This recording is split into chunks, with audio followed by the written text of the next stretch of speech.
Hey guys, welcome back. My brother on the phone here had a little issue with the Aurora.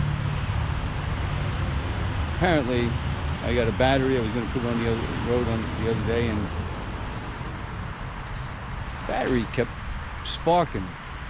Now you know as well as I do, you own them. Put the battery on, it always gives you a little spark. This was excessive. So, like everybody, I just called it quits, called my brother, and tackled this problem. So, as it appears, there's a battery block right here. Alright? This is to the engine and the starter. And this, if I hit it to it, will spark rather dangerously. So it appears that possibly, alright, get this, a rodent got underneath there and chewed up on the starter wires. Now, I had it started, I had it running, but something was shorting, and I started to see a little smoke out the hood, and I quick knew that it was an abnormal spark. So here we are, fixing it up, getting the car running again. Gonna have to pull the intake up, check out the starter. You know that deal. Okay, I've done it before, had it all out. In fact, I actually brought this back to GM to have the fuel rail done. This had the upgraded fuel rail because that was a recall. I'm sure everybody who has one knows that the fuel rails had a recall from the original. So make sure you know if you have your recall done or your fuel rail line will break. I don't think you really want that. Right, Tom? Anyway, are you still there, Tom? Okay. All right, so that's what I'm doing right now, is pulling this cover off, pulling the intake up, and getting the starter done. And see what chewed the wire. See you later, guys. I'll get back to you on the wire.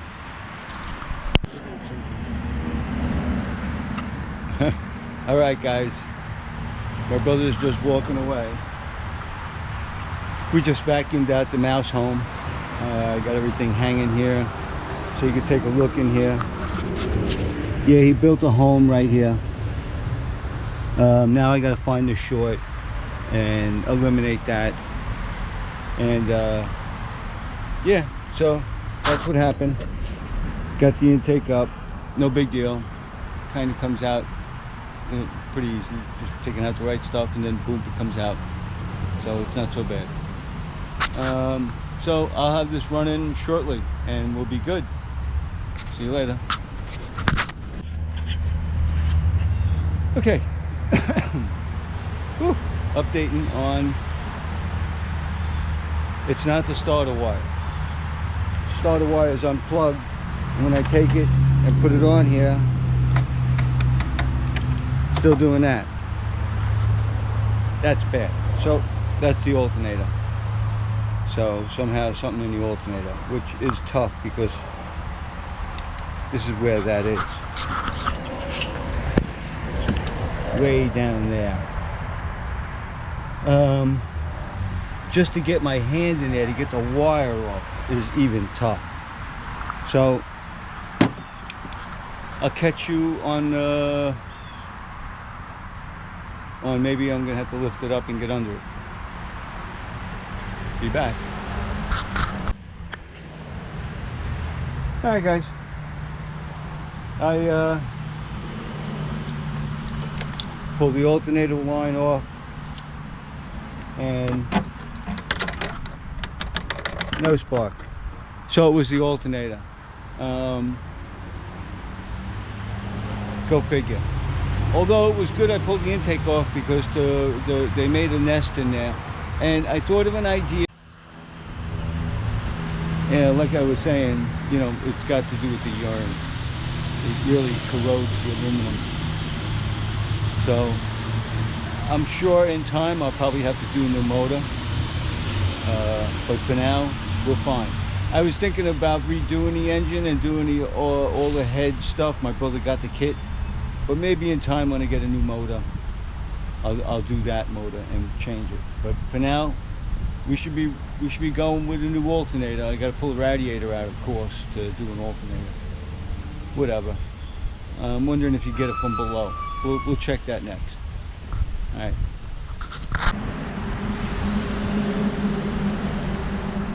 Okay, so there we are.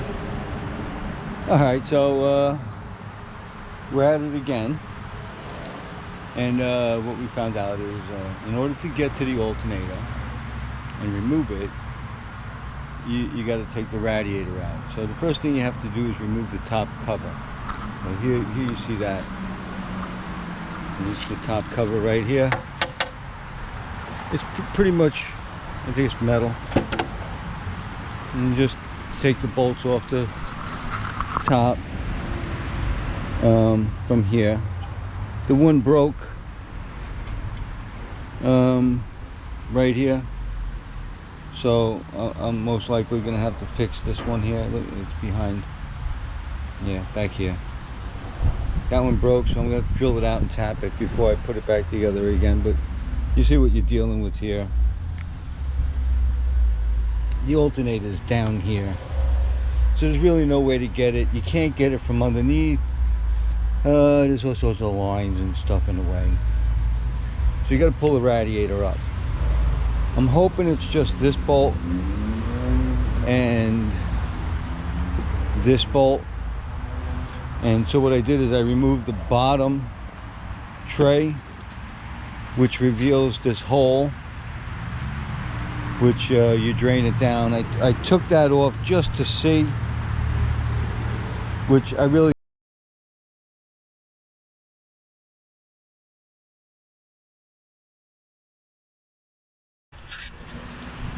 Alright guys, welcome back. Alright, to get the radiator out, first thing you gotta do is remove the fans in the front.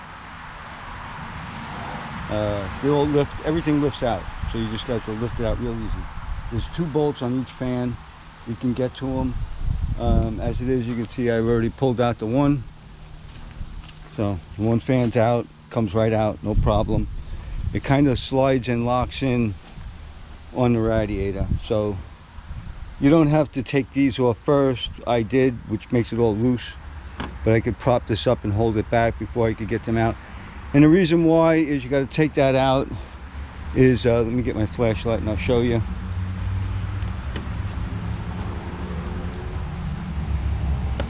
Way down there is a line connected to the radiator that you can't get a wrench on. You can't get your hand down there.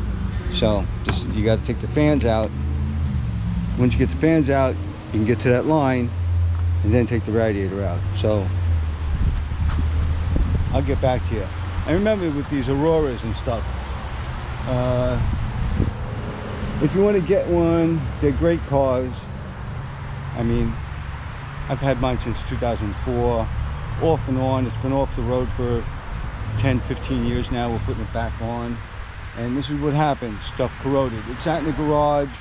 The roof rotted, it rained in there. Oh, it was terrible. Really bad things. But, you know, that's owning a home. Things happen.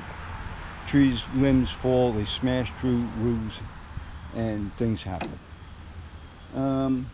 Anyway, I got a new AC condenser coming, as you see with this one. Yeah, that's not good. The radiator looks fine. Once I get it out, it should be fine. I'll look at it myself and give it a once over, but if it looks bad, you know, I'll definitely change it. But as it is right now, if you get an Aurora, remember the water pump belt and the water pump. So if you go to see one and you're going to go, oh, I'm going to go get an Aurora and they're going to go drive it home, you're going to change that belt. well, going up. You like that? You're going to change that belt. Don't drive with the old belt. It's gonna snap on you, and you're gonna overheat, and you're gonna burn your motor up before you get home. Remember one thing about these engines, and I said that about my Corvette too, people don't understand. In 1987, they realized that if the motor runs at 230 degrees, it runs more efficient. So if you own a C4 Corvette, like mine, an LT, L98, fan don't come on until 231, 2 degrees, when the fan comes on. Remember that. Don't be afraid to bring the temperature up. It's okay. Now, the Aurora runs at 230. Remember that. Efficiency is at 230. So they run hot, deliberately. So they're running on the edge all the time. So, change this belt. Okay? I'm gonna go change mine too. It's been sitting for too long. The motor runs, everything's working great. I don't want to louse it up over a $20 belt. All right, it's a small belt. It only goes around right here real quick. It's a small belt. And with that said, let me get back to work. Thanks, guys.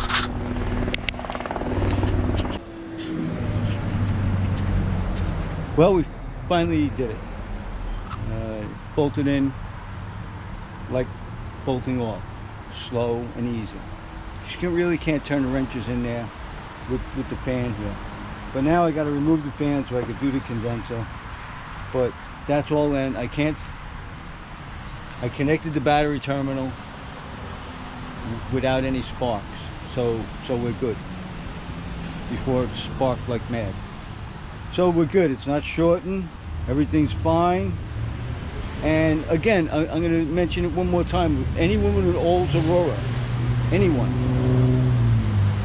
metal fuel rail, not plastic. You got plastic, get it out. Get it out. It'll break and you'll burn up. So you don't want to do that. All right, guys. I gotta wait a couple of days for things to come, and then I'll get back. See you later. Hey guys, and we're back working on an old Aurora.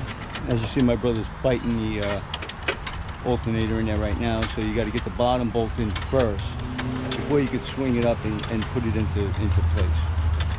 So you didn't have to take the radiator off, although the condenser's wiped, so I got a new one coming, and we're going to pull this off anyway.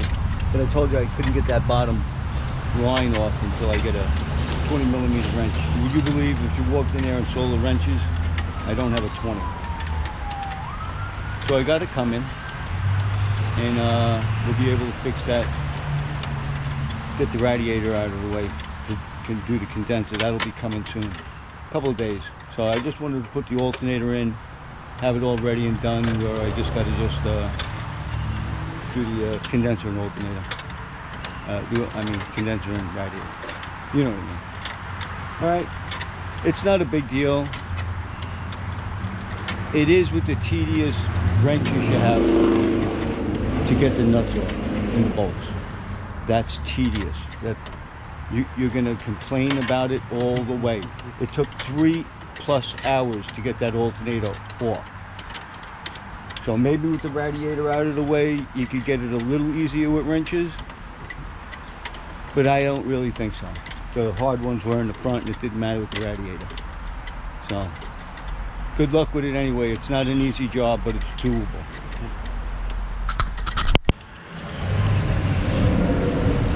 Hey, how we doing, guys?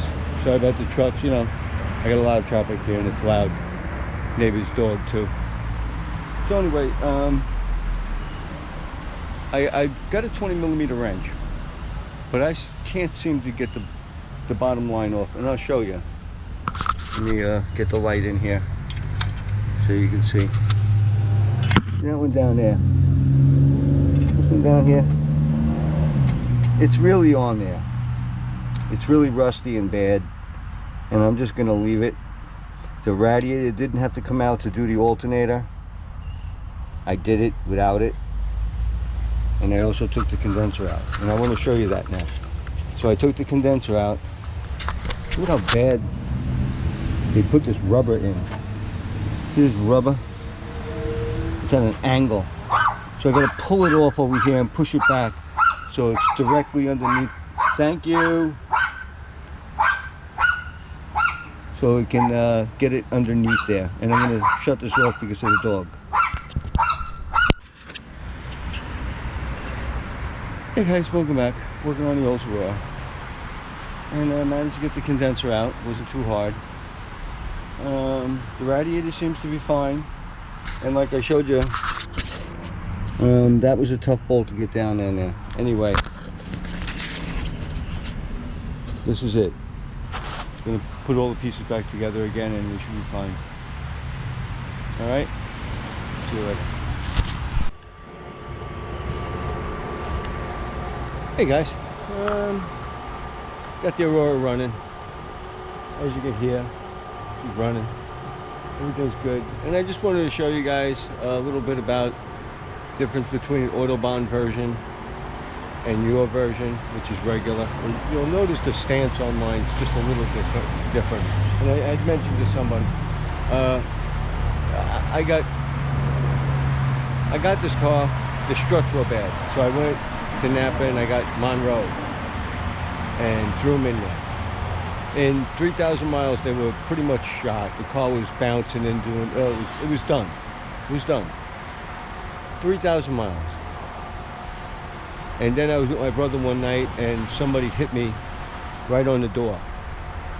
A Toyota Camry hit me at 50 miles an hour on the door and put me into another world. And I'm glad I survived it. Because I thought I was dead.